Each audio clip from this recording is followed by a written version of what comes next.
এটা কোন বাংলার কর্মচারীরা মেনে নেবে না।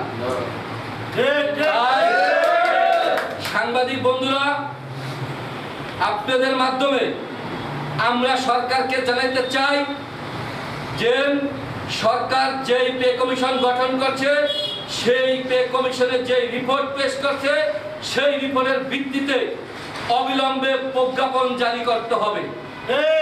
আর যদি জারি না করা হয়, তার দায় দায়িত্ব সরকার নেবে। এটা কি যে হবে বাংলাদেশের সরকারি কর্মচারীদের, সেটা আমরা এখনো বলতে পারতেছি না।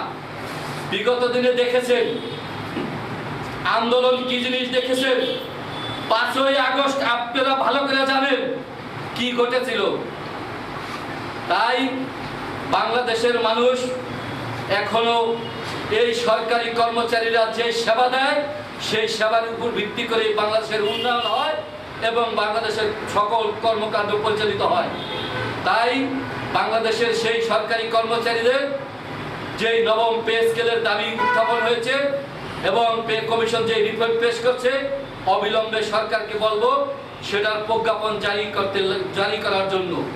এবং আমাদের সংগঠনের বিপ্লবী সভাপতি ঘোষণা দিয়েছেন আগামী 2 তারিখ আমরা যে যাচাই বাছাই কমিটি করেছে 1 সদস্য বিশিষ্ট মন্ত্রী পরিষদ সচিবের নেতৃত্বে, তার বরাবরে আমরা স্মারকলিপি দেব। সেই স্মারকলিপির মাধ্যমে যদিও এই প্রজ্ঞাপন জারি না হয়, তাইলে কঠোর আন্দোলনের ঘোষণা দিব আমরা তার পরবর্তীতে। তাই আপনাদের কাছে আমাদের অনুরোধ থাকবে, আমাদের যে আজকের যে নিউজটা, আমাদের যে ক্ষোভটা, আমাদের সরকারি কর্মচারীদের যে চাওয়ার পাওয়াটা, এটা আপনারা সরকারের কাছে তুলে ধরবেন। সাংবাদিক বন্ধুদের প্রতি আমাদের এই বিনয় অনুরোধ থাকলো। প্রিয় বন্ধুগণ, আমরা আগামী 2 তারিখে আমরা মন্ত্রী পরিষদ সচিব যে যাচাই বাছাই কমিটির প্রধান হয়েছে, তার বরাবরে আমরা স্মারকলিপি দিব।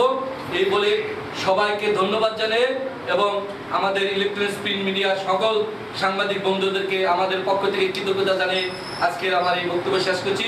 সকলকে ধন্যবাদ। বাংলাদেশ জিন্দাবাদ।